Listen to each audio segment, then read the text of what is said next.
నమస్తే, welcome to D news. ముందుగా headlines.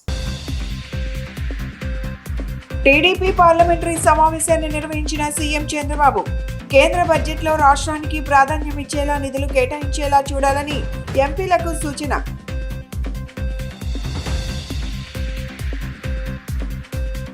MP Kesineni చిన్ని అధ్యక్షతన జిల్లా స్థాయి సమన్వయ సమావేశం. ప్రజల ప్రయోజనాలను దృష్టిలో ఉంచుకొని రైల్వేతో ముడిపడిన ప్రాజెక్టులు అభివృద్ధి పనులను సమిష్టి భాగస్వామ్యంతో పూర్తి చేయాలని డీఆర్ఎంకు విజ్ఞప్తి. ఎరాసాఫ్ట్ ఎండీ వేమూరి హరిప్రసాద్ గత ప్రభుత్వం తప్పుడు కేసులు పెట్టిందన్న AP fiber net chairman GV Reddy. కక్షపూరితంగా చంద్రబాబు పేరు ఇరికించారని ఆగ్రహం. కేంద్ర బడ్జెట్లో రాష్ట్రానికి ప్రాధాన్యం ఇచ్చేలా రాష్ట్రంలోని ప్రాజెక్టులకు అవసరమైనన్ని నిధులు కేటాయించేలా చూడాలని టీడీపీ ఎంపీలకు ముఖ్యమంత్రి చంద్రబాబు నాయుడు సూచించారు. ఫిబ్రవరి 1వ తేదీన కేంద్ర బడ్జెట్ ప్రవేశపెట్టనున్న నేపథ్యంలో మంగళవారం ఉండవల్లి నివాసంలో చంద్రబాబు తెలుగుదేశం పార్లమెంటరీ పార్టీ సమావేశాన్ని నిర్వహించారు. ఈ సందర్భంగా సీఎం చంద్రబాబు మాట్లాడుతూ రాష్ట్రంలో నెలకొన్న పరిస్థితులను కేంద్రానికి వివరించి రాష్ట్ర అభివృద్ధికి అవసరమైన నిధులు ప్రాజెక్టులు తీసుకురావాలని ఎంపీలకు సీఎం చంద్రబాబు సూచించారు. ఇప్పటికే కేంద్ర ప్రభుత్వం వైజాగ్ స్టీల్ ప్లాంట్ కోసం 11,440 కోట్లు, నక్కపల్లిలో బల్క్ డ్రగ్స్ ప్రాజెక్టు కోసం 14,000 కోట్లు, అమరావతి నిర్మాణానికి 15,000 కోట్లు, కొప్పర్తి, ఓర్వకల్లిలో ఇండస్ట్రియల్ కారిడార్లకు 4,936 కోట్లు కేటాయించేందుకు కేంద్రం ముందుకొచ్చిందని తెలిపారు. విభజన చట్టంలోని పెండింగ్ అంశాలను కేంద్రం దృష్టికి తీసుకువెళ్లి పరిష్కరించేలా చూడాలని ఎంపీలకు సూచించారు. దేశంలో ఏ రాష్ట్రానికి లేని సముద్ర తీరం మన రాష్ట్రానికే ఉందని, పోర్ట్ల నిర్మాణం ద్వారా దాన్ని సద్వినియోగం చేసుకుంటే పెద్ద ఎత్తున ఉపాధి లభించడంతో పాటు సంపద సృష్టి జరుగుతుందని సీఎం అన్నారు. కేంద్ర బడ్జెట్లో కొత్త రహదారులు రాష్ట్రానికి కేటాయించేలా, రహదారుల విస్తరణకు అనుమతులు వచ్చేలా ఎంపీలు పనిచేయాలని, విశాఖ విజయవాడ మెట్రో రైల్ ప్రాజెక్టులు రాష్ట్రానికి వచ్చేలా చూడాలని ఎంపీలకు సూచించారు. ప్రజల విస్తృత ప్రజా ప్రయోజనాలను దృష్టిలో ఉంచుకొని రైల్వేతో ముడిపడిన ప్రాజెక్టులు అభివృద్ధి పనులను సమిష్టి భాగస్వామ్యంతో సత్వరమే పూర్తి చేసేందుకు అవసరమైన డిపిఆర్లను త్వరితగతిన సిద్ధం చేయాలని ఎంపీ కేశినేని శివనాథ్, జిల్లా collector doctor G Lakshmisha, divisional railway manager Narendra A Patil దృష్టికి తీసుకొచ్చారు. ఇప్పటికే చేపట్టిన పనుల పూర్తికి చర్యలు తీసుకోవాలని అన్నారు. రైల్వేతో ముడిపడిన ప్రాజెక్టులు అభివృద్ధి పనులు పూర్తి చేసేందుకు బుధవారం జిల్లా కలెక్టరేట్లో ఎంపీ కేశినేని శివనాథ్ అధ్యక్షతన డీఆర్ఎం నరేంద్ర ఏ పాటిల్, జిల్లా collector doctor G Lakshmisha, Mylavaram శాసనసభ్యులు వసంత వెంకట కృష్ణప్రసాద్, విజయవాడ నగరపాలక సంస్థ కమిషనర్ హెచ్ఎం ధ్యానచంద్ర, దక్షిణ మధ్య రైల్వే అధికారులు, రెవెన్యూ, మున్సిపల్, ఆర్అండ్బి, జాతీయ రహదారులు, ఇరిగేషన్ తదితర శాఖల అధికారులతో ప్రత్యేక సమన్వయ సమావేశాన్ని నిర్వహించారు. రైల్వేతో ముడిపడిన ఇంజనీరింగ్, పారిశుద్ధ్యం, పట్టణ ప్రణాళిక, రెవెన్యూ, ఎస్టేట్ సెక్షన్ల అంశాలపై సమావేశం దృష్టి సారించింది. విజయవాడను ఇబ్బంది పెట్టిన వరదలు పునరావృతం కాకుండా రైల్వే భాగస్వామ్యంతో చేపట్టవలసిన పనులు నిరాటంకంగా కొనసాగేందుకు తీసుకోవాల్సిన చర్యలపై చర్చించారు. డ్రైన్లలో పూడిక తీత, పారిశుద్ధ్య కార్యక్రమాలతో పాటు మ్యాన్ హోళ్ల వద్ద తేలియాడే చెత్త చెదారం తొలగింపు, సీసీ అప్రోచ్, ఆర్ఓబి, ఆర్యుబిల మంజూరు, నిర్మాణం, ఆక్రమణల తొలగింపు, డిపిఆర్ల తయారీపై కూలంకషంగా చర్చించి తక్షణ కార్యాచరణకు చర్యలు చేపట్టాలని సంబంధిత అధికారులకు ఆదేశాలు ఇచ్చారు.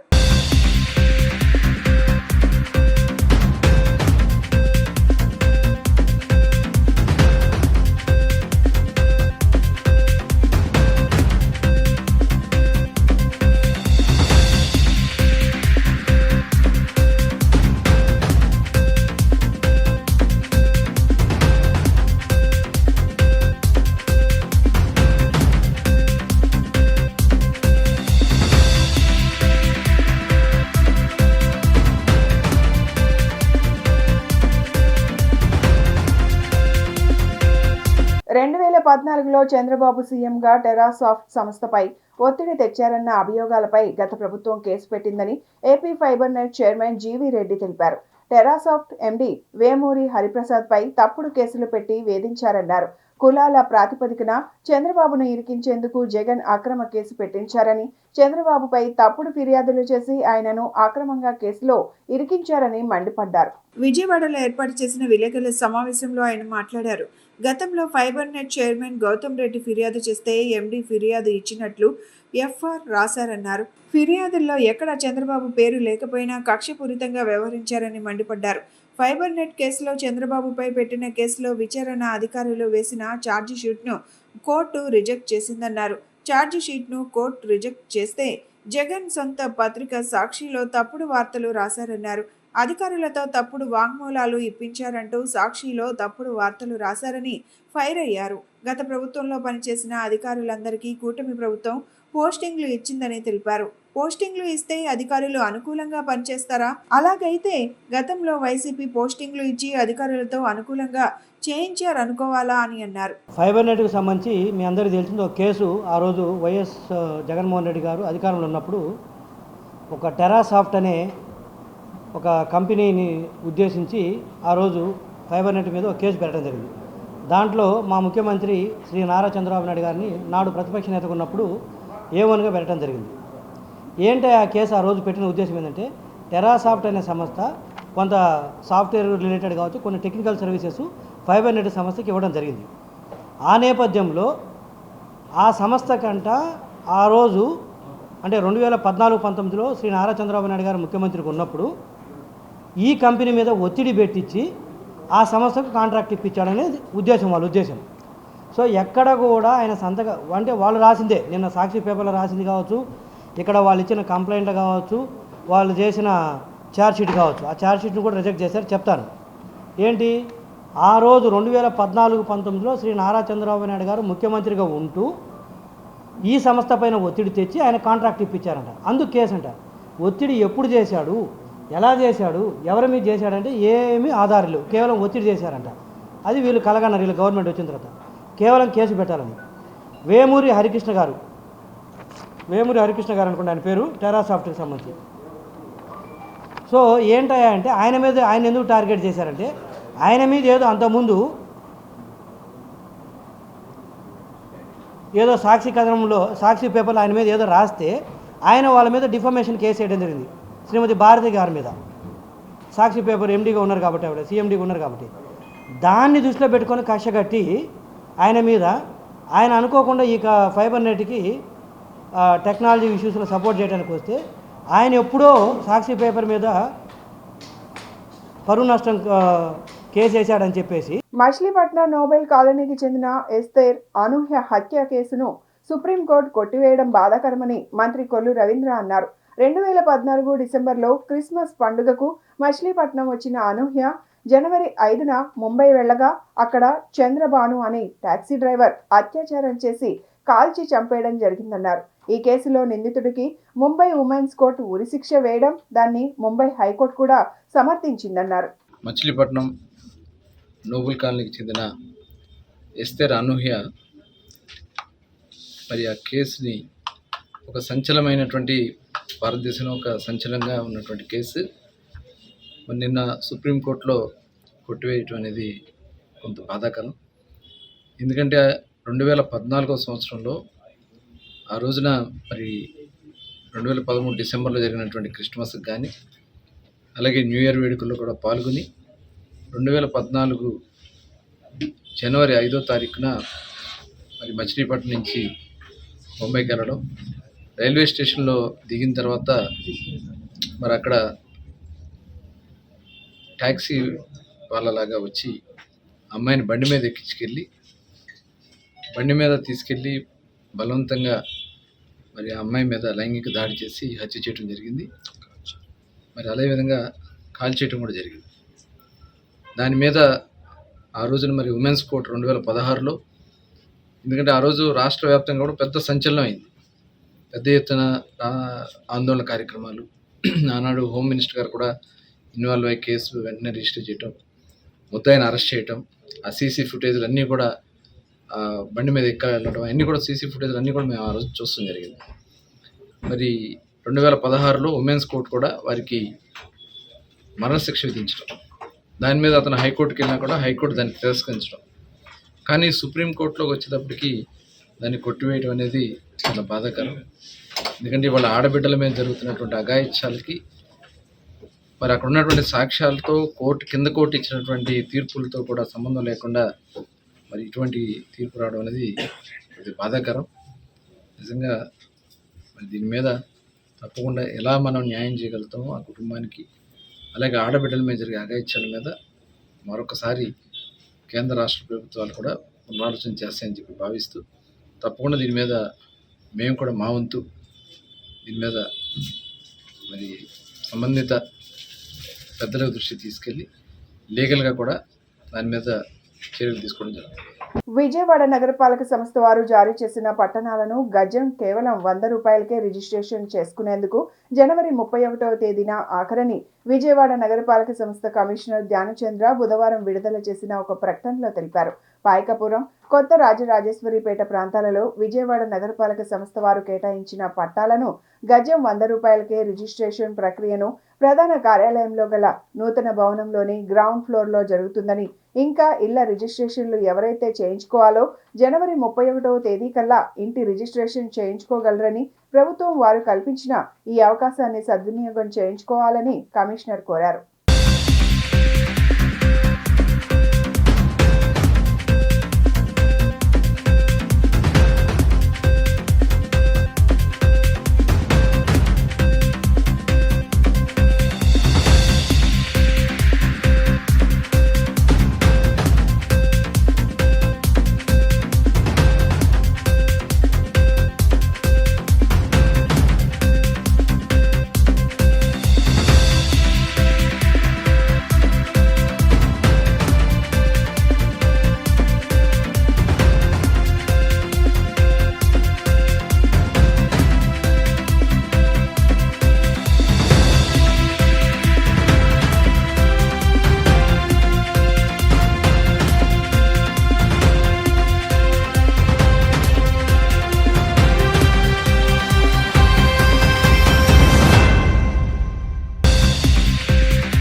మీరు తెచ్చిన అప్పును ఈ రాష్ట్రానికి సంపద సృష్టించడానికి ఖర్చు చేశారా, లేక విలాసాలకు, మూర్ఖత్వపు ఆలోచనలకు ఆ సొమ్మును ఖర్చు చేశారా అని గత వైసీపీ ప్రభుత్వంపై మంత్రి పాదసారథి నిప్పులు చెరిగారు. మీరు అప్పు తెచ్చిన సొమ్మును ఎలా ఖర్చు చేశారో చెప్పాలని ఛాలెంజ్ చేశారు. పేదవారిని నిరుపేదలుగా చేయడానికి వైసీపీ నాయకులు అందరూ కలిసి గూడు పుటానీ చేశారంటూ మంత్రి ఆగ్రహం వ్యక్తం చేశారు. వైసీపీ చేసిన తప్పులకు ప్రాయశ్చిత్తం చేసుకోవడం లేదని మంత్రి కొలుసు పాదసారథి అన్నారు. బుధవారం మీడియాతో మాట్లాడుతూ నెంబర్ 2 స్థానంలో ఉన్నవారు కూడా పార్టీని వదిలించుకోవాలని చూస్తున్నారు అంటే అర్థం చేసుకోవాలన్నారు. వైసీపీ దిగజారుడు భావనలకు సాక్షి అద్దం పడుతుందంటూ వార్తలు రాస్తోందని మండిపడ్డారు. నీతి ఆయోగ్ చెప్పిన విషయాలపై చంద్రబాబును అనడం కరెక్ట్ కాదన్నారు. విపత్తుల మూలంగా రాష్ట్రం లేదా దేశం నష్టపోతే ఏమీ చేయలేమని, అలా కాకుండా ఓ వ్యక్తి వల్ల రాష్ట్రం నష్టపోతే క్షమించకూడదన్నారు. ఈ రాష్ట్రానికి ఆదాయ మార్గాలను పెంచకుండా మూర్ఖత్వపు పాలన ద్వారా మరింత దిగజార్చారని విమర్శించారు. వైఎస్ఆర్ కాంగ్రెస్ పార్టీ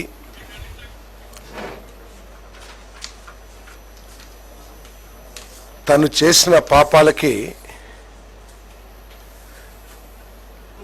ప్రాయశ్చిత్తం కోసం ప్రయత్నం చేయకుండా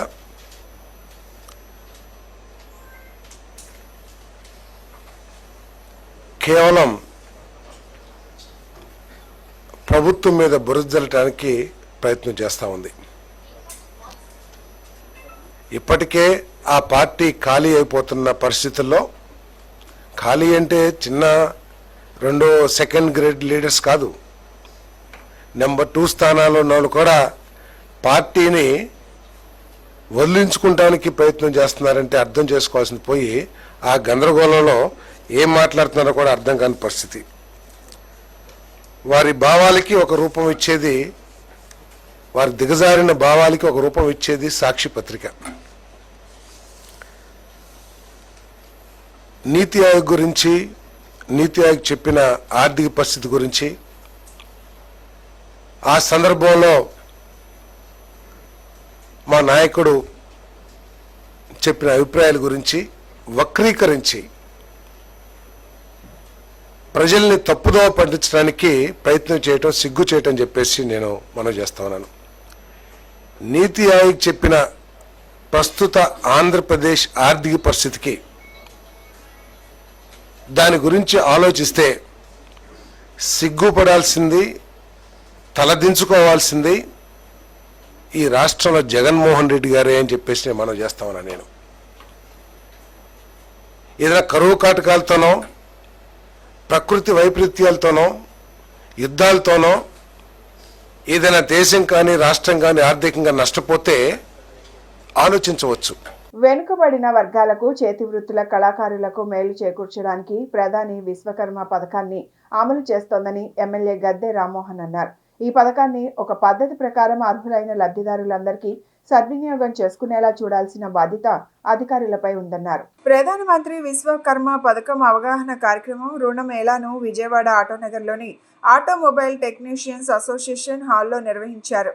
ఈ కార్యక్రమానికి ఎమ్మెల్యే గద్దె రామ్మోహన్ రావు ముఖ్య అతిథిగా విచ్చేశారు. అర్హులైన లబ్ధిదారులకు రుణ చెక్కులను పంపిణీ చేశారు. అనంతరం మాట్లాడుతూ కేంద్ర ప్రభుత్వ సహకారంతో ఈ పథకం అమలు చేయడం జరుగుతుందన్నారు. ఈ పథకం కోసం అర్హులు దరఖాస్తు చేసుకోవాలని సూచించారు. ఎన్టీఆర్ జిల్లాలో 49,000 మంది దరఖాస్తు చేసుకున్నారని, అందులో 2,561 మంది అర్హత సాధించారన్నారు. యువతకు అత్యధిక ప్రాధాన్యత ఇచ్చి వారికి ప్రోత్సాహాన్ని అందిస్తున్నట్లు తెలిపారు. శిక్షణ లేని వారికి స్కిల్ డెవలప్మెంట్ ద్వారా శిక్షణ కూడా ఇవ్వడం జరుగుతుందన్నారు. శిక్షణ పొందిన వారికి బ్యాంకు ద్వారా రుణ సదుపాయం కల్పించడం జరుగుతుందన్నారు. అర్హులైన లబ్ధిదారులు సచివాలయం లేదా మీ సేవా కేంద్రాలలో దరఖాస్తులు చేసుకోవాలన్నారు.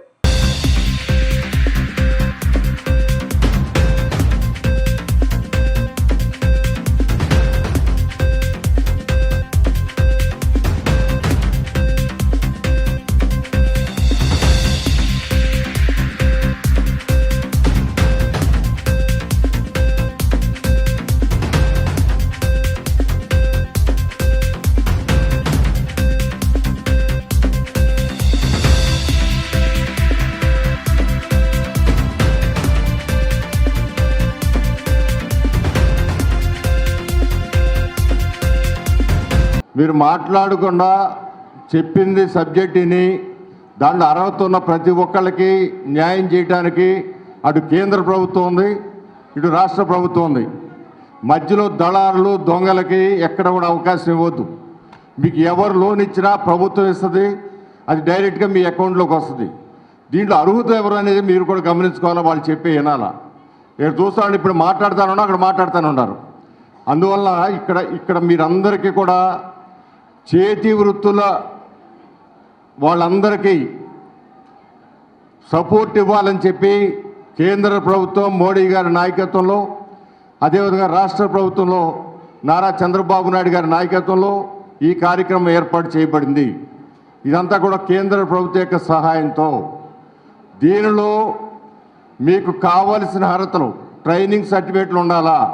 ఎక్కడ పడితే అక్కడ ప్రైవేట్ వాళ్ళు ఏదో సంతకాలు పెడితే కాదు. అవసరమైతే ట్రైనింగ్ సర్టిఫికేట్, స్కిల్ డెవలప్మెంట్ ద్వారా అఫీషియల్గా గవర్నమెంట్ కార్యక్రమాల ద్వారా మీకు ట్రైనింగ్ కూడా ఇవ్వబడుద్ది. చాలామంది అనుకున్న దానికన్నా చాలా ఎక్కువ రెస్పాన్స్ రావడం చాలా ఆనందంగా ఉంది. కొంతమందికి కూర్చోవడానికి ప్లేస్ లేదు, దయచేసి క్షమించగలరు. ఎందుకంటే 300 మంది నుంచి 400 మంది వస్తారు అన్నట్టుగా అరేంజ్మెంట్లు చేసాం. కానీ ఇక్కడ చూస్తుంటే దాదాపు 600 మంది పైనే వచ్చినట్టు కనబడుతున్నారు. సో మీ ఉత్సాహానికి ధన్యవాదాలు. మీరందరూ ఇంత శ్రమ కూర్చి ఇంత దూరం వచ్చినందుకు మీకు అందరికీ పేరు పేరున ధన్యవాదాలండి. ఇంకా పిఎం విశ్వకర్మ స్కీమ్ గురించి మాట్లాడితే, ఇప్పటి వరకు చంద్రమౌళి గారు సెంట్రల్ గవర్నమెంట్ ఎంఎస్ఎంఈ డిపార్ట్మెంట్ మీతో చాలాసేపు మాట్లాడారు. ఆ స్కీమ్ ఏంటి, స్కీముకు సంబంధించిన విధి విధానాలు, ఎవరు అప్లై చేసుకోవాలి, ఏవేవి వృత్తులు దీనిలో భాగమైనవి, ఎవరెవరికి లోను, ఎంత అమౌంట్ అందుబాటులో ఉంది. యూపీలోని ప్రయాగలో మహాకుంభమేళా అత్యంత వైభవంగా జరుగుతోంది. అయితే బుధవారం మౌని అమావాస్య సందర్భంగా పుణ్య స్నానాలు చేసేందుకు భక్తులు పోటెత్తడంతో తొక్కిసలాట చోటు చేసుకుంది. ఈ నేపథ్యంలో సంగమ తీరంలో భద్రతను మరింత కట్టుదిట్టం చేశారు. తొక్కిసలాట సద్దుమణిగిన ధర్మిలా లక్షలాది మంది భక్తులు స్నానం చేయడానికి సంగమ తీరానికి తరలివస్తున్నారు. పర్యవేక్షించేందుకు మరింత వారిని భద్రత కల్పించేందుకు హెలికాప్టర్ నుండి నిఘా సారించారు. జన సమూహాన్ని నియంత్రించేందుకు పోలీసులు పలు ప్రాంతాలలో బారికేడ్లు ఏర్పాటు చేశారు. అయితే జనం మరింతగా పెరిగిపోవడంతో పోలీసులు బారికేడ్లను తొలగించారు. భద్రతను మరింతగా పెంచేందుకు ర్యాపిడ్ యాక్షన్ ఫోర్స్ సిబ్బందిని రంగంలోకి దించారు.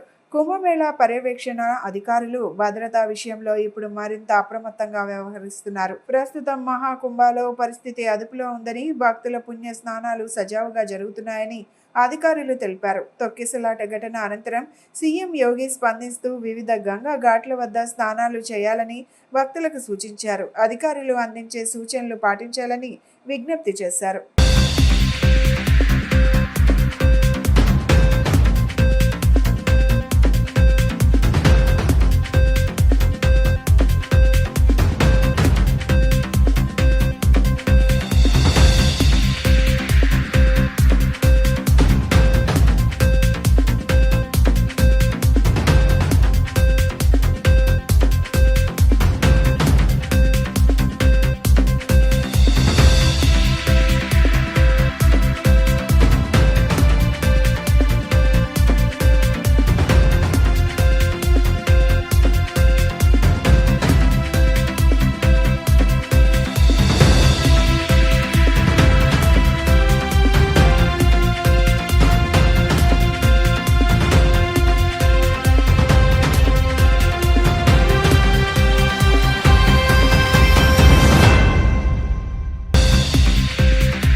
అందరం ట్రాఫిక్ నిబంధనలను పాటిస్తూ రహదారి ప్రమాదాలను నివారిద్దామని నగర పోలీస్ కమిషనర్ రాజశేఖర్ బాబు పిలుపునిచ్చారు.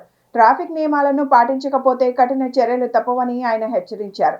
మార్చి నెల నుండి ట్రాఫిక్ కొత్త ఫైన్లు అమల్లోకి వస్తాయని సిపి వెల్లడించారు.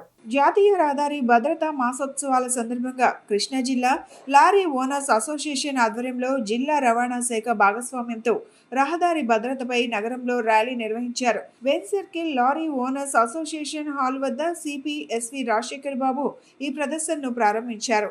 ఈ సందర్భంగా ఆయన మాట్లాడుతూ రోజు రోజుకు రోడ్డు ప్రమాదాల సంఖ్య పెరుగుతోందని, ప్రమాదాలను తగ్గించే దిశగా ప్రతి ఒక్కరూ ట్రాఫిక్ నిబంధనలు పాటించాలని కోరారు.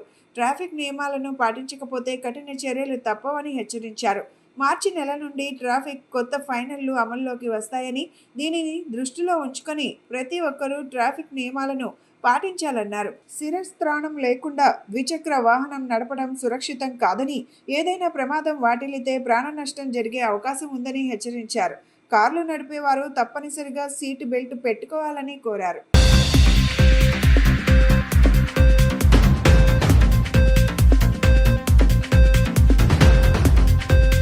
లారీ అసోసియేషన్ వారు ఏర్పాటు చేసిన ఈ హెల్మెట్ ర్యాలీ అవగాహనని ఈరోజు ప్రారంభించడం చాలా సంతోషంగా ఉంది.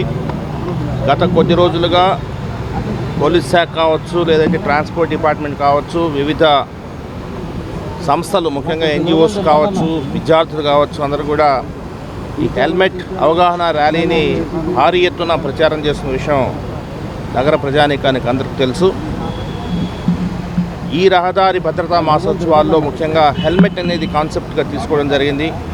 హెల్మెట్ ధారణ అనేది ఎంత ఇంపార్టెంటో తెలియజేస్తూ అన్ని సంస్థలు కూడా ప్లకార్డ్స్ కావచ్చు, లేదంటే హోర్డింగ్స్ కావచ్చు, వివిధ కళారూపాల్లో ఈరోజు ప్రజల్ని చైతన్యవంతం చేస్తూ, మరొక వైపున పోలీస్ శాఖ భారీ ఎత్తున ఈ హెల్మెట్ డ్రైవ్ ఏర్పాటు చేస్తూ ముందుకు పోతున్నాం. అందులో భాగంగా రీసెంట్గా ఈ బెన్ సర్కిల్లో అసలు ఎంతమంది హెల్మెట్ ధరిస్తున్నారు, ఈ డ్రైవ్ స్టార్ట్ అయిన తర్వాత ఎంతమంది హెల్మెట్ ధరిస్తున్నారు అన్న విషయాన్ని మనము కెమెరాస్ ద్వారా, సీసీ కెమెరాస్ అనలిటిక్స్ ద్వారా అనలైజ్ చేస్తే మనకు 84.2% హెల్మెట్ ధరిస్తున్నారన్న విషయం వెలుగులోకి వచ్చింది. అయితే వేరే రోడ్స్లో ఏదైతే ఉందో, ఏలూరు రోడ్లో కావచ్చు, లేదంటే ఏఎస్ నగర్లో కావచ్చు, అజిత్ సింగ్ నగర్లో కావచ్చు, ఇక్కడ కొంత తక్కువగా ఉంది, హెల్మెట్ ధారణ అనేది కొంత తక్కువగా ఉంది. అందుకే ఈ డ్రైవ్ని కంటిన్యూ చేస్తున్నాము. ఎటువంటి పరిస్థితుల్లో ప్రజల భద్రతకి మేము బాసటగా ఉండాలని నిర్ణయించుకున్నాం. అందుకే ఖచ్చితంగా హెల్మెట్ లేనిదే నో హెల్మెట్ నో ఎంట్రీ అని, లేదంటే నో హెల్మెట్ నో ఫ్యూయల్ అని, లేదంటే నో హెల్మెట్ నో హైవే అని, ఇలా ఈ విధంగా వివిధ రీతుల్లో ఈ యొక్క అవేర్నెస్ క్యాంపెయిన్స్, అదేవిధంగా ఎన్ఫోర్స్మెంట్ చేపట్టడం జరిగింది, ఒక డ్రైవ్ చేపట్టడం జరిగింది. అదే వైసీపీ ప్రభుత్వం విద్యా రంగాన్ని పూర్తిగా దెబ్బతీసిందని, అందుకు కేంద్రం విడుదల చేసిన ఆసర్ నివేదికే సాక్ష్యమని సీడాప్ చైర్మన్ దీపక్ రెడ్డి తెలిపారు. మంగళగిరిలోని తెలుగుదేశం పార్టీ కేంద్ర కార్యాలయంలో ఏర్పాటు చేసిన విలేకరుల సమావేశంలో దీపక్ రెడ్డి మాట్లాడారు. వైసీపీ ప్రభుత్వం విద్యా రంగాన్ని పూర్తిగా దెబ్బతీసింది, అందుకు కేంద్రం విడుదల చేసిన ఆసర్ నివేదికే సాక్ష్యం. వైసీపీ ప్రభుత్వం విద్యార్థుల జీవితాలతో ఆడుకుంటుందని తెలిపారు. ఇటీవల విడుదలైన ఆసర్ నివేదికను పరిశీలిస్తే దేశం మొత్తం ప్రభుత్వ పాఠశాలల్లో చదివే 3వ తరగతి చిన్నారుల్లో 2వ తరగతి పాఠ్య పుస్తకాలనైనా తడబడకుండా చదివే సామర్థ్యం 2022లో 16.3% ఉండగా 2024 నాటికి 23.4% చేరిందని తెలిపారు. రాష్ట్రంలో ఎంతో చరిత్ర కలిగిన ఎయిడెడ్ విద్యా వ్యవస్థను వైసీపీ నాశనం చేసిందని ఆగ్రహం వ్యక్తం చేశారు. రాబోయే కాలంలో నేషనల్ లెవెల్లో ఒక బెస్ట్ రాష్ట్రంగా తీర్చిదిద్దేందుకు కృషి జరుగుతోందని వివరించారు. Annual status of education report అని చెప్పి గవర్నమెంట్ ఆఫ్ ఇండియా నుంచి ఒక రిపోర్ట్ ఇప్పుడే రావటం జరిగింది. ఎడ్యుకేషన్ మీద, స్కూల్స్ మీద భారతదేశంలో ఉండే అన్ని రాష్ట్రాలపైన ఈ సర్వే రిపోర్టు ఇప్పుడే అనౌన్స్ చేయటం జరిగింది. గతంలో ఉన్న వైసీపీ ప్రభుత్వము మేము చేసిన గొప్ప పనులు ఏంది అని చెప్పి వాళ్ళు పొగుడుకునే దాంతో స్కూల్ వ్యవస్థ, స్కూల్స్ చాలా బాగా చేసాము అని చెప్పి వాళ్ళు ఎప్పుడు చూసినా అది ఒక పెద్ద అచీవ్మెంట్ రకంగా ఒక మంచి ప్రోగ్రాం మేము చేసినామనే విధంగా మాట్లాడుకుంటుండేవాళ్ళు. అవన్నీ కేవలము మాటలే, కానీ వాస్తవంగా విద్యారంగాన్ని నిర్వీర్యం చేశారు, పూర్తిగా దెబ్బతీశారు, పిల్లల భవిష్యత్తుతో ఆడుకున్నారు అని చెప్పి ఈ రిపోర్ట్, కేంద్ర ప్రభుత్వం నుంచి వచ్చిన రిపోర్ట్ బట్టి మనకు అర్థమవుతా ఉంది. ఈ రిపోర్ట్లో ఉన్న కొన్ని ఇంపార్టెంట్ అంశాలు ఈరోజు ప్రజల దృష్టికి తేవాలనుకుంటున్నాము. దాన్ని బట్టి అర్థమవుద్ది ఏ విధంగా వైసీపీ ప్రభుత్వము పిల్లల జీవితంతో ఈ రాష్ట్రంలో గత 5 సంవత్సరాల్లో ఆడుకున్నారో మనకు అర్థమవుతా ఉంది. ఇంటర్మీడియట్ మీరు చూస్తే 2019లో 72% పాస్ అయితే 2023 వచ్చేతలకే కేవలము 61% పాస్ అయినారు. అంటే ఎంత పడిపోయిందో పాస్ రేటు ఇంటర్మీడియట్లో మనం చూడొచ్చు. అదే 10th క్లాస్ చూస్తే 2019లో 94.88 అంటే దాదాపు 95% పాస్ అయితే 2023కు వచ్చేతలికే 72% పాస్ అయిన శాతము. అంటే ఎంత డ్రాప్ అయిపోయిందో చూడండి. 10th క్లాస్ అయితే విపరీతంగా మోర్ దెన్ 23% పాస్ రేట్ పడిపోయింది. అంటే ఎంత నిర్వీర్యం చేస్తారో మనకు అర్థమవుతా ఉంది. కూటమి ప్రభుత్వం అధికారంలోకి వచ్చిన ఈ 7 నెలల కాలంలోనే రాష్ట్రంలోని వివిధ జిల్లాలలో దళితులపైన, దళిత రైతులపైన దాడులు, దౌర్జన్యాలు జరుగుతున్నా ఏ ఒక్కరిపైన చర్య తీసుకోకపోవడం చాలా బాధాకరమని వైఎస్ఆర్సీపీ ఎస్సీ సెల్ రాష్ట్ర అధ్యక్షులు కొమ్మూరి కనకారావు రాష్ట్ర ప్రభుత్వ తీరును ప్రశ్నించారు. మంగళగిరిలోని వైఎస్ఆర్సీపీ కార్యాలయంలో ఏర్పాటు చేసిన విలేకరుల సమావేశంలో కనకారావు మాట్లాడుతూ దళిత రైతులపై దాడులకు పాల్పడుతున్న టీడీపీ నేతలపై ఎస్సీ ఎస్టీ అట్రాసిటీ కేసులు నమోదు చేయకుండా తీవ్ర భయాందోళనకు గురి చేస్తున్నారని ఆవేదన వ్యక్తం చేశారు. గత కొన్ని సంవత్సరాల నుండి దళిత రైతులు సాగు చేసుకుంటున్న భూములలో టీడీపీ నేతలు, రెవెన్యూ అధికారులు కలిసి భూ ఆక్రమణలకు పాల్పడుతున్నారని ఆరోపించారు. నిన్న చిత్తూరు జిల్లాలో 2 సంఘటనలు జరిగినాయి. ఒకటి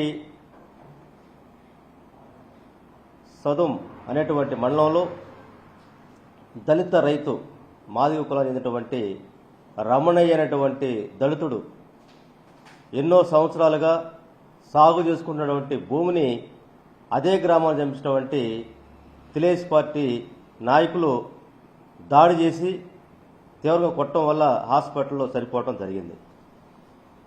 అదే జిల్లాలోనే దళితులైనటువంటి వెంకటేష్ అనేటువంటి దళిత రైతు చిత్తూరు జిల్లా రంగరాజు మండలంలో 30 సంవత్సరాల పైగా భూమి సాగు చేసుకుంటా ఉంటే ఆ భూమిని రెవెన్యూ అధికారులు పోయి ఆ భూమిలో ఎన్నో సంవత్సరాల వంటి కొబ్బరి చెట్లు, అదేవిధంగా మామిడికాయ మొక్కలు, మామిడి మొక్కల్ని, కొన్ని పంటల్ని దున్ని నాశించినటువంటి పరిస్థితి మనం చూసాం.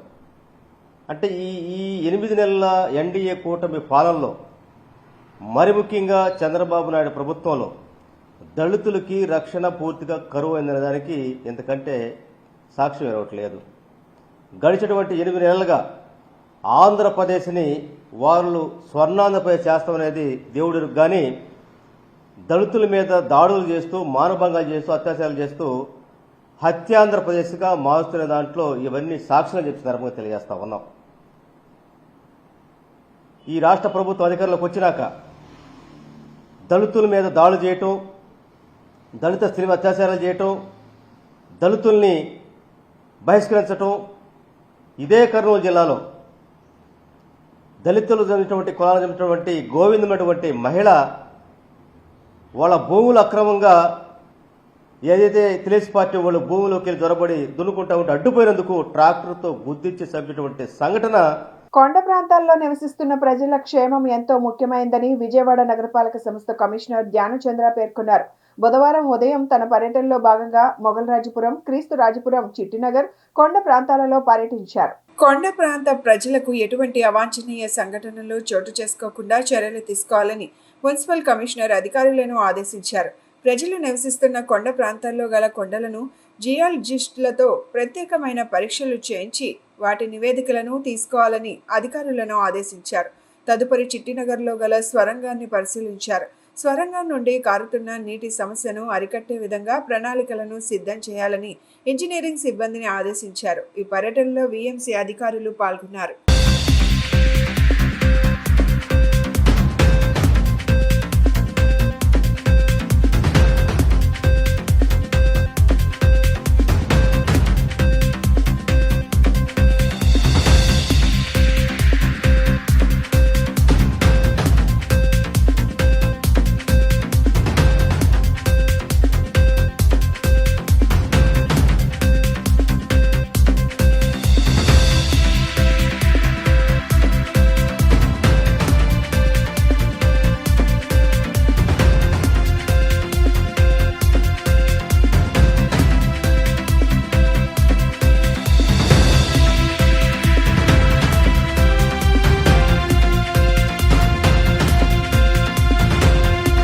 బులెటిన్ ముగించే ముందు హెడ్లైన్స్ మరొకసారి. టీడీపీ పార్లమెంటరీ సమావేశాన్ని నిర్వహించిన సీఎం చంద్రబాబు కేంద్ర బడ్జెట్లో రాష్ట్రానికి ప్రాధాన్యం ఇచ్చేలా నిధులు కేటాయించేలా చూడాలని ఎంపీలకు సూచన.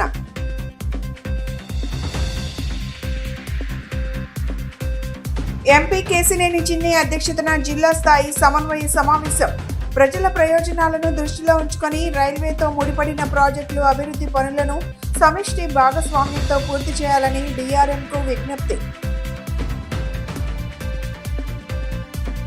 ఎరాసాఫ్ట్ ఎండీ వేమూరి హరిప్రసాద్ గత ప్రభుత్వం తప్పుడు కేసులు పెట్టిందన్న AP fiber net chairman GV Reddy.